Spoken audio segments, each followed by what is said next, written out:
Hey, ladies and gents, this is the Wiz with a review of the Mythic Legion's Magnus action figure. This is, I think, one of the favorites of the wave for lots of people and for lots of reasons. He is hugely popular. People have been putting up memes of him, pretty much making him the Chuck Norris of the Mythic Legion's universe. And I'm not really a big fan of Chuck Norris, but I am a big fan of his memes. And I'm really glad that Magnus has made Chuck Norris obsolete as far as it comes to, you know, being the coolest, manliest, toughest, most legendary figure when it comes to tall tales and mythos. But let me read you the Magnus Bio here. It says, Magnus, hailing from another of the ancient families who have served the Red Shield, Magnus served as a loyal and trusted advisor to Hadriana, a warrior so powerful, the soldiers under his command often claim he possesses the strength of Odysseus himself. Magnus has a larger-than-life personality that matches his legendary strength. Magnus believes that the Red Shield's place in history should be recognized for the central role it has played protecting the army of Odysseus. So right here in the bio, it says that Magnus has a larger-than-life personality, and he's obviously been imbued with some Four Horsemen magic, some Mythic Legion's magic, because all I have seen is people just adding to that legend. Go to the Facebook Cabal. The Cabal is the Four Horsemen's official Facebook page for Mythic Legions, and you'll see what I'm talking about as far as all the love that he's getting. He's incredibly photogenic, and he's larger than life, and he's achieved legendary status, and he's done it quite quickly. So that's Magnus. The fact that he's part of this really cool new faction, the Red Shield, I think might have a lot to do with it. The fact that he's so incredibly stylish, you could see from the loincloth in the front that has the red and black stripes. He fits in really well with the other members of the faction, like Hadriana, and name escapes me, but they look really sharp, and the gold, the silver, the black, the red, and of course the Red Shield, an elite fighting force, just is amazing. I'm going to have to get another one of these guys. I've actually gotten a custom head from Wolf King Productions. So it's going to be a Conquistador head that's going to go on Magnus, and it's first, or this is the second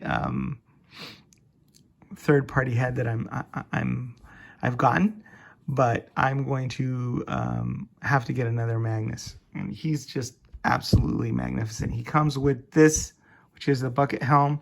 It's got the really cool plume on the top, but who's going to use that version? I guess you could build a whole army of Magnuses when you have Magnus's head there, and it is an absolute thing of beauty. It also comes with this, I think it might be called a Kopesh. It's like a curved sword of some sort. He comes with the ubiquitous wing adapters that come with every figure, in case you want to put wings on him for some reason.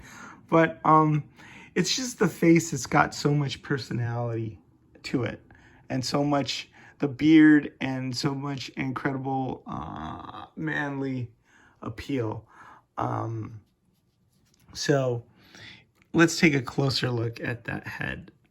To me, it kind of reminds me of another sort of fan favorite head sculpt from the Four Horsemen of Fisto, sort of, from Masters of the Universe Classics. That Fisto figure was sculpted by Jordy, and I think this one was done by Eric Treadaway. But similarly, just a very, very cool looking head, and really, really cool looking face and beard. Not a hair out of place as far as his immaculately coiffed head. And he's a legend. So people say that you know, he can grow facial hair and head hair at will. Here's what the back of him looks like, and it's the wash over the gold really looks exemplary there because it gives it a sort of lived-in quality. It's not bright and shiny. It looks like, yeah, this is an awesome, you know, armor and everything, but it looks like it's actually been lived in. And you note that all the little rivets are painted silver. Exquisite job on that. The chainmail poking out, just every detail, the leather straps, perfectly painted. This is a really cool axe that he comes with. I remember, I think this one coming with Fallon Frostbow as well, but it fits in really well with him. And it's got, you know, the nice paint apps, and everything is awesomely color coordinated.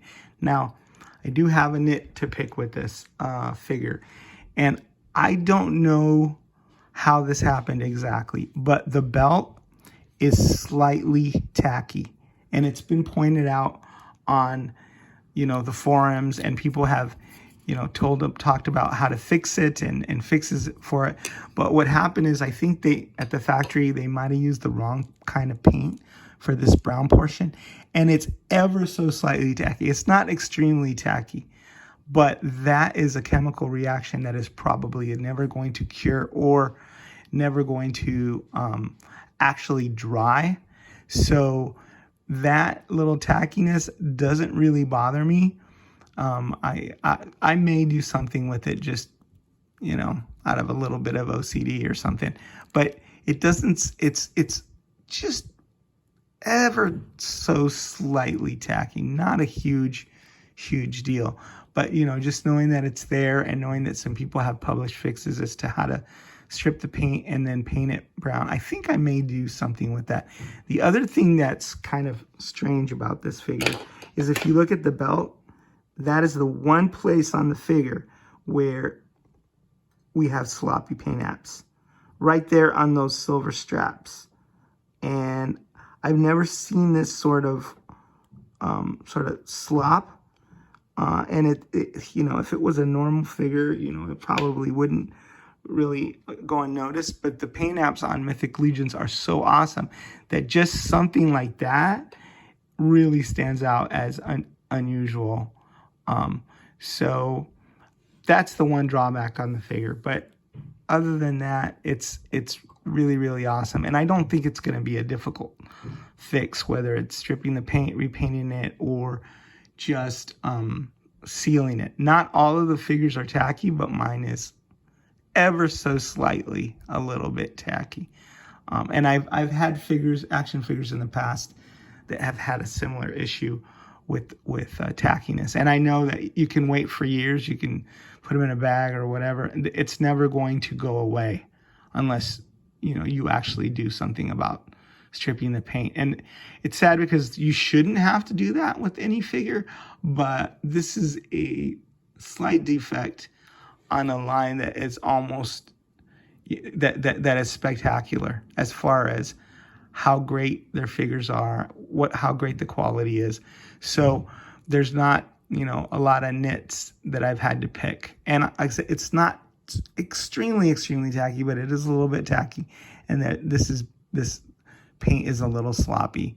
So that's why I might have a go at fixing that. And it's not this gray paint or gold paint or anything. It's just that brown paint. I know acrylic or enamel paint, if you use the wrong kind on plastic, it's never going to go away. But, you know, I spent a lot of time talking about that one particular little tiny issue. But other than that, he's magnificent. He's perfect. I love this figure. I don't see how he could have been better executed as far as like the rest of the paint apps on the figure. Like I say, I'm gonna buy multiples of these And he's a fan favorite for a reason. He's just absolutely amazing. I don't know what else I can say about Magnus other than he's magnificent. I probably should have brought some of my favorite memes about him, but like I said, go on the Cabal, check them out, and you'll see why this guy has a larger-than-life personality and why he's so beloved and so magnificent. Magnus from the Four Horsemen Mythic Legions line. Despite that one particular little problem, I highly recommend him, and you know, go online and check out what other people have done as far as fixing that slightly bit of tackiness on the belt, you know. So that's it. Is the Wiz signing out.